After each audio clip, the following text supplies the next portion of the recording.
अस्सलाम वालेकुम। कैसे हैं आप लोग? उम्मीद करती हूँ ठीक होंगे, खुश होंगे, खैरियत से होंगे। जहाँ रहें खुश रहें, आबाद रहें, अपने बच्चों के साथ, अपनी फैमिली के साथ, अपने प्यारों के साथ। और मैं बिल्कुल ठीक हूँ अल्हम्दुलिल्लाह। आज मेरी तबीयत काफ़ी बेहतर है। आप सबकी दुआओं का बहुत बहुत बहुत शुक्रिया। Thank you so much. मेरी आवाज़ से भी पता चल रहा होगा कि आज मेरा मुंह जो है वो भी बेहतर है। और मेरा जो ये यहाँ से अंदर से पूरा जो पक गया था और मुझे खाने पीने में इतनी ज़्यादा प्रॉब्लम हो रही थी, वो भी ठीक है, बेहतर है अल्हम्दुलिल्लाह। तो जनाब, आज मैं बात करने वाली हूँ, लास्ट वीक आपके सामने एक पोस्ट आई होगी सना फ़खर की। सना फ़खर को कौन नहीं जानता। जब हमारी फिल्म इंडस्ट्री टॉप पर थी, जब से मूवीज़ बना रहे थे, जब शमी मारा मूवीज़ बना रही थी, जब रीमा थी, जब मीरा थी, जब रेशम थी, वह सना भी थी। तो सना आज तक काम कर रही हैं। बहुत ज़्यादा उन्होंने खुद को फिट रखा हुआ है। दो उनके बेटे हैं और बहुत ही सक्सेसफुल रही थी उनकी शादी। तो बड़ा ही दुख हुआ, बड़ा ही अफसोस हुआ जब लास्ट वीक उन्होंने पोस्ट शेयर की कि हम दोनों के रास्ते अलग होने जा रहे हैं, इनफैक्ट हो चुके हैं। उसने अपने हस्बैंड से कहा best of luck to you. और ये हम दोनों के लिए बहुत ज़्यादा पेनफुल है, लेकिन शायद इसमें हमारी बेहतरी है और शायद फ्यूचर में हमारे लिए कुछ बेहतर हो। तो ये स्टेटमेंट थी सना की उस पोस्ट पे, जिसमें उन्होंने अपनी डाइवोर्स जो है वो पोस्ट की। तो जहाँ तक मुझे याद है, या जो मैंने सना का इंटरव्यू देखा हुआ है, आप एक दिन जियो के साथ चले जाएं या किसी भी इंटरव्यू में, तो वो बड़ी सेटिस्फाइड थी अपनी शादी से, बड़ी खुश थी। और उनका ये कहना था कि बड़ी काफ़ी टाइम तक उनके जो हस्बैंड था वो उनके पीछे था। उन पूरी जान पहचान और बहुत सारी चीज़ें जो है वो इन्फॉर्मेशन और ये सारी चीज़ें निकलवाई, किसके साथ उठना बैठना है और क्या क्या है, वो बहुत सारी चीज़ें, ताकि वो चाह रही थी कि मेरी जो मैरिड लाइफ हो वो आगे जाके किसी प्रॉब्लम का, किसी चीज़ का शिकार ना हो। लेकिन वही बात है, एक तो नसीब की बात है और दूसरा ये कि जब आप एक छत के नीचे इकट्ठे रहना शुरू करते हैं तो बहुत सारी चीज़ें, बहुत सारी आदत आपको पता चलती हैं। फिर कुछ लोग जो है वो उन आदत को अपना लेते हैं, उनके उन आदत के साथ रहना, कंप्रोमाइज़ करना शुरू कर देते हैं। और कुछ लोग कंप्रोमाइज़ करते करते करते इस स्टेज तक आ जाते हैं तो कि फिर यहाँ से अलग हो जाते हैं। तो यहाँ पे ये एक स्टोरी है सना की, जिसका स्टेटमेंट मैंने आपके सामने रखा। और दूसरी स्टोरी है, उसी के कुछ दिन बाद अनाउंसमेंट आई इमरान अशरफ जी। इमरान अशरफ एक जाना माना नाम है, आप सब उनसे बहुत प्यार करते हैं, जानते हैं। अस्मा अब्बास का बेटा बना था ड्रामे में। भोला कैरेक्टर कोई नहीं भूल सकता। मज़े मज़े और इस तरह के चुलबुले से उसके जो डायलॉग्स हैं, बच्चे और बड़े आज तक उसको याद करते हैं। और ये अभी रिसेंटली 2 साल पहले कई ड्रामा है इकरा अज़ीज़ के साथ, और उसमें थोड़ा सा मेंटली डिस्टर्ब बच्चा दिखाया था उसको, भोला नाम के नाम से। उसके अलावा भी बहुत सारे ड्रामे किए उसने। बहुत अच्छा मंझा हुआ अदाकार है। तो उसकी भी स्टेटमेंट उसकी वाइफ की तरफ से आई कि इन दोनों की भी जो डाइवोर्स हो चुकी है। तो इन्ना लिल्लाहि व इन्ना इलैहि राजिऊन। ये हज़रत मोहम्मद सल्लल्लाहु अलैहि वसल्लम का जो है वो है कि जब आप डाइवोर्स की तलाक़ की बात सुने तो आपको ये पढ़ना चाहिए, क्योंकि ये अल्लाह ताला की नज़र में बहुत ही ज़्यादा नापसंदीदा अमल है। लेकिन ये अमल हो रहा है आजकल। और अगर मैं आपको लिस्ट गिनवाऊँ, जितने मुझे सेलिब्रिटीज़ याद आ रही है, हकीकत में रियल लाइफ में तो ऐसे बहुत सारे सीन हो रहे हैं, बहुत सारे केस हो रहे हैं जो ओपन ही नहीं होते, जो किसी को पता ही नहीं चलता जो है। या तो फिर इस तरह की जब सिचुएशंस आ जाती हैं कि बात ख़त्म करने पे आए, तो हमारे यहाँ मिडिल क्लास में ख़त्म नहीं किए जाते रिश्ते, डाइवोर्स नहीं ली जाती। तो वजह ये होती है कि वो इंडिपेंडेंट नहीं होती, वो खुद को नहीं पाल सकती, वो बच्चों को नहीं पाल सकती। तो वो जिस तरह के हालात चल रहे होते हैं उसमें खुद को ढालती रहती हैं और इस तरह उनकी लाइफ चलती रहती है। लेकिन यहाँ पे ये सेलिब्रिटीज़ हैं, ये इंडिपेंडेंट हैं, ये अपने फ़ैसले खुद ले सकते हैं क्योंकि ये फाइनेंशियली स्ट्रॉन्ग होते हैं। तो ये लोग ये डिसीजन लेने में टाइम नहीं लगाते। यहाँ पे मैं बात कर रही हूँ जो मेरा बात करने का मकसद है, एक तो ये अच्छी चीज़ नहीं है। ये जो सेलिब्रिटीज़ होते हैं ये हमारे लिए रोल मॉडल होते हैं। हमारी जो फ़ैन फॉलोइंग इनकी, वो इनको फॉलो कर रही होती है, तो ये चीज़ें नहीं होनी चाहिए इनकी तरफ से, लेकिन अब हो रही हैं। लेकिन जितनी भी ये डाइवोर्स्ड हुई हैं अनाउंस्ड लास्ट 1 2 3 साल से, वो सारी की सारी ऐसा नहीं हुआ कि हस्बैंड ने छोड़ दिया। क्योंकि हस्बैंड वाइफ के रिलेशनशिप में अगर हस्बैंड गलत कर रहा है, बुरा कर रहा है या कुछ भी कर रहा है, तो वो उस चीज़ को एक्सेप्ट नहीं करता और वो नहीं छोड़ता। फिर उसके बाद ये होता है कि क्योंकि ये इंडिपेंडेंट हैं, पढ़ी लिखी हैं, फाइनेंशियली स्ट्रांग होती हैं, तो यहाँ फिर से डिसीजन ये खुद लेती हैं।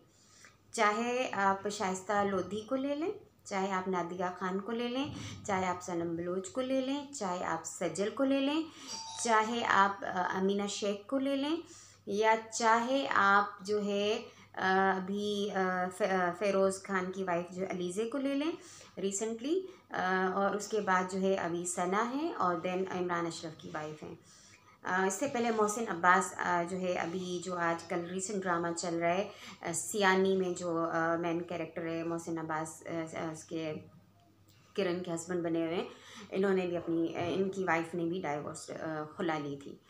तो कहने का मकसद ये है कि ये जो सेलिब्रिटीज़ हैं ये इंडिपेंडेंट हैं।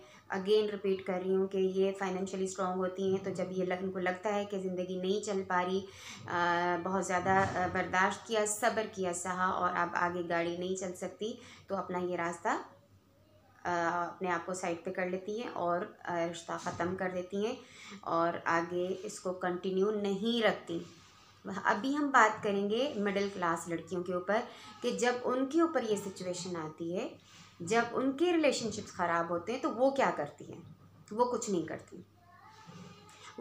करती, वो सहती हैं, बर्दाश्त करती हैं, करते करते मर जाती हैं, और जो है चले चाहे स्ट्रेस में चली जाएं, डिप्रेशन में चली जाएं, घर वालों की तरफ से वो उनको फोर्स्ड होती हैं कि नहीं, कुछ भी करो, तुम्हें सर्वाइव करना है, तुम्हें गुजारा करना है, जैसे भी हालात हैं तुम्हें उस घर में रहना है, वहाँ उस हस्बैंड को नहीं छोड़ना है, उस घर को नहीं छोड़ना है, बच्चों की खातिर, इसकी खातिर, उसकी खातिर उसको जो है वो ब्रेन वॉश करके उसको वापस भेज दिया जाता है कि नहीं, तुम्हें वहीं रहना है। क्यों?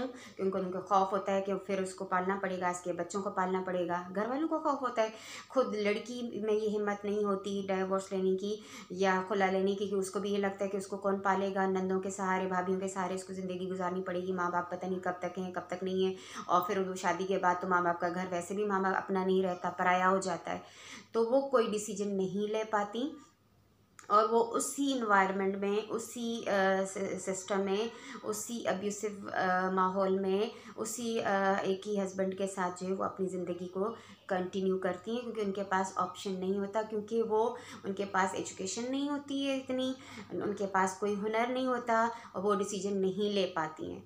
तो मेरा आज इसको कनेक्ट करने का मकसद ये है उन सेलिब्रिटीज़ के साथ, हमारी मिडिल क्लास लड़कियों को, कि ज़रूरी नहीं है आप लोग एक्ट्रेस हों, मतलब एक प्रोफेशन है ना, कि वो कमाती हैं वहाँ से तो स्ट्रांग हैं। या फिर बड़े बड़े ख़ानदानों, बड़ी फैमिलीज़ की बात कर लें कि वो अगर उनको लगता है कि उनकी ज़िंदगी मुश्किल हो रही है, प्रॉब्लम्स में है, तो वो डिसीजन ले लेती हैं। ठीक है, वो कहते हैं ना कि बार बार रोने से एक दफ़ा का रोना बेहतर है, लेकिन हमारी मिडिल क्लास लड़कियां नहीं ले पाती, क्योंकि उनके पास इतनी स्ट्रेंथ नहीं होती, उनके पास एजुकेशन नहीं होती, उनके पास कॉन्फिडेंस नहीं होता, उनके पास हुनर नहीं होता। मेरी भी 2 बेटियां हैं, इंशाल्लाह अल्हम्दुलिल्लाह मेरी कोशिश होगी कि मैट्रिक के बाद मैं उनको गारमेंट का जो है वो डिग्री दिलवाऊँ, मैं उनको ब्यूटिशियन का कोर्स करवाऊँ, और ऐसी चीज़ें करवाऊँ कि खुदा न खास्ता, अल्लाह ना करे, अल्लाह उनके नसीब बहुत अच्छे करे, लेकिन किसी की शक्ल पे नहीं लिखा होगा कि आगे जाके वो कैसा निकलेगा।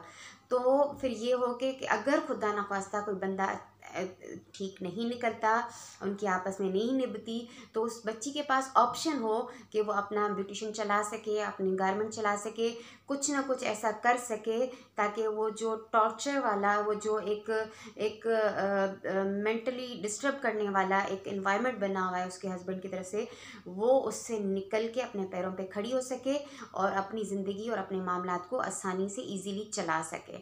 ठीक है, और इसके लिए बहुत ज़्यादा ज़रूरी है कि बच्चियों को कॉन्फिडेंस दें, उनको एजुकेशन कंप्लीट करवाएं, उनको हुनर दें, फिर उसकी शादी का सोचें, ताकि खुदा ना करे अगर उसके साथ कोई इश्यूज़ होते हैं, कोई प्रॉब्लम्स होते हैं, तो अपना डिसीजन ले सके और अपनी जान छुड़ा सके और अपना और अपने बच्चों का पेट पाल सके और इजीली ज़िंदगी अपनी आगे गुजार सके। ठीक है जी।